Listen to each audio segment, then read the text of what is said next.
Bill O'Reilly here. It is Thursday, May 30th, 2019. You are listening to the O'Reilly Update. And here's what's happening today in America.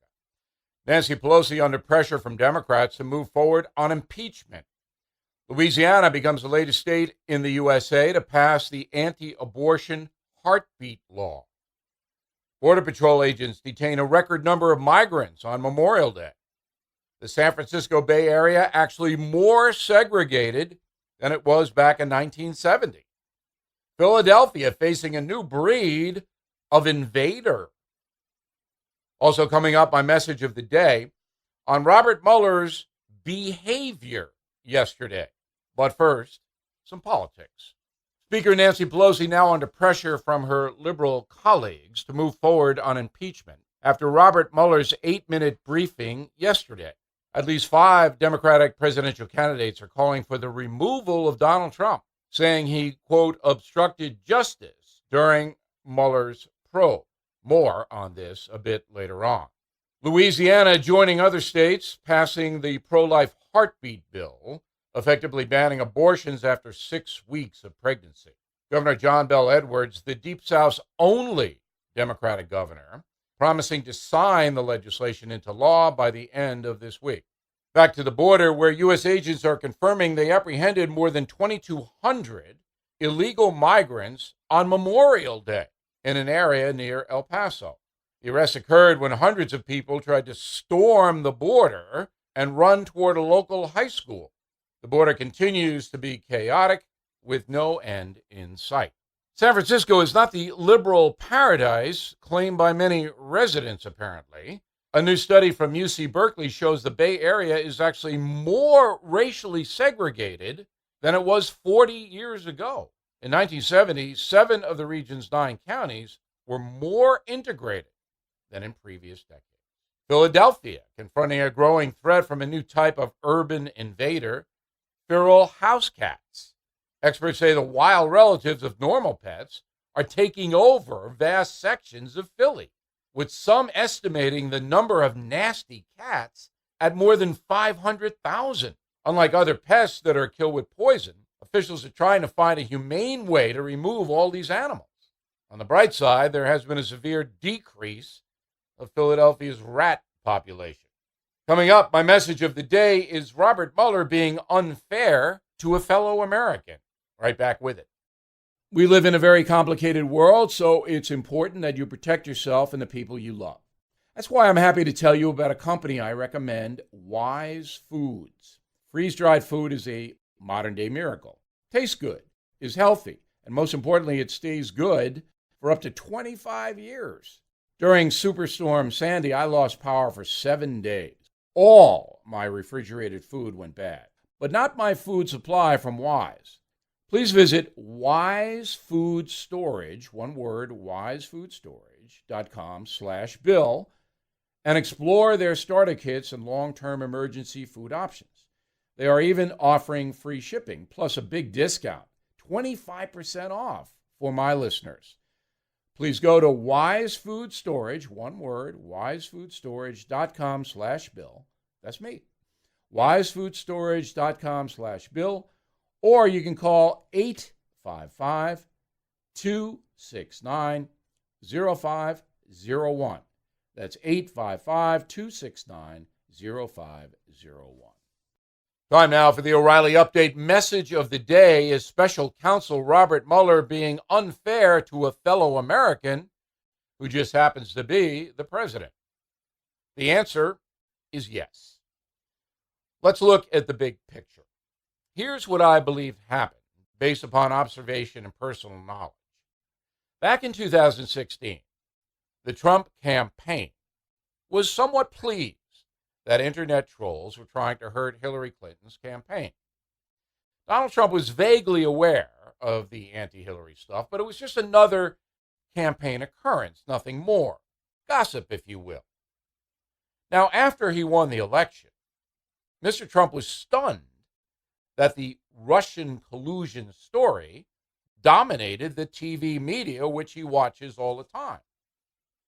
That surprise quickly turned to anger as the new president sought assurance of his innocence from the Attorney General, Jeff Sessions, and the FBI chief, James Comey.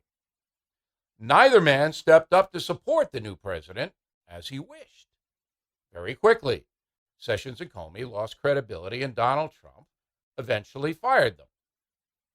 As the media frenzy grew, so did Trump's frustration, and he very likely vented to some on his White House staff that the investigation was unfair and should end. I have known Donald Trump for 30 years. He is a venter. He speaks with emotion. But the president apparently did not actually do anything other than fire Comey, who was involved with a variety of dubious things, as the world will soon see. Robert Mueller heard stories about the venting, but well knows that is not a crime. In the end, Mueller found no solid evidence of obstruction. Therefore, he should have simply said that loud and clear. Instead, he suggested that President Trump might be guilty of something, and Congress might want to find out what that something is. Robert Mueller, well knowing that statement would fuel the impeachment movement.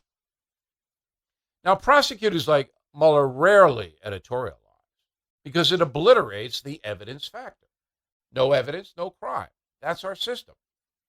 If Mueller does have evidence of a crime, he could have easily written it in his almost 500-page report, as Ken Starr did with President Clinton.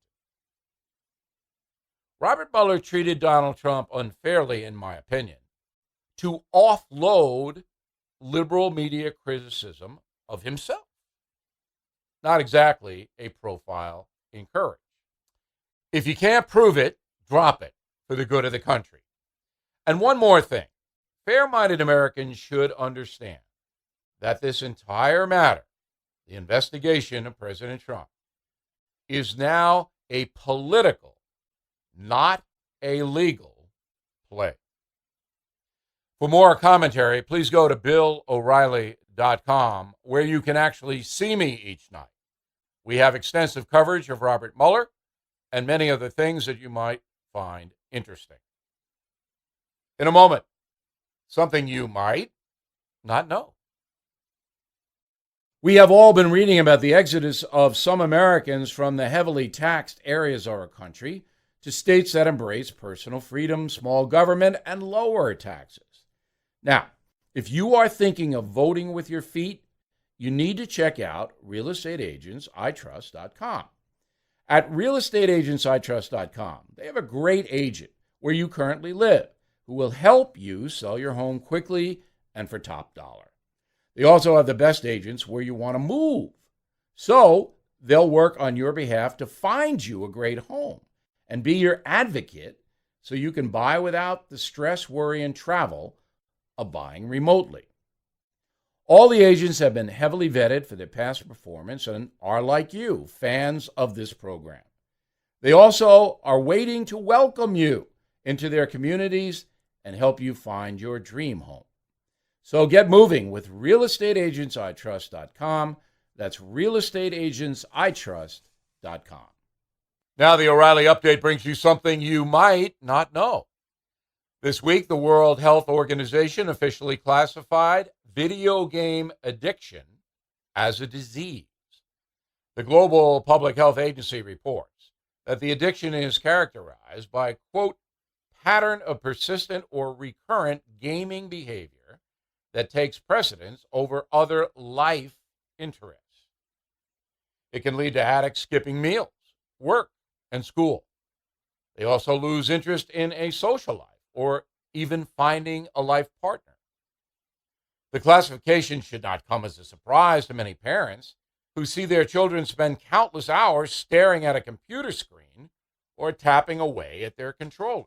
According to the American Psychiatric Association, gaming addicts may display behavior similar to those addicted to drugs or alcohol.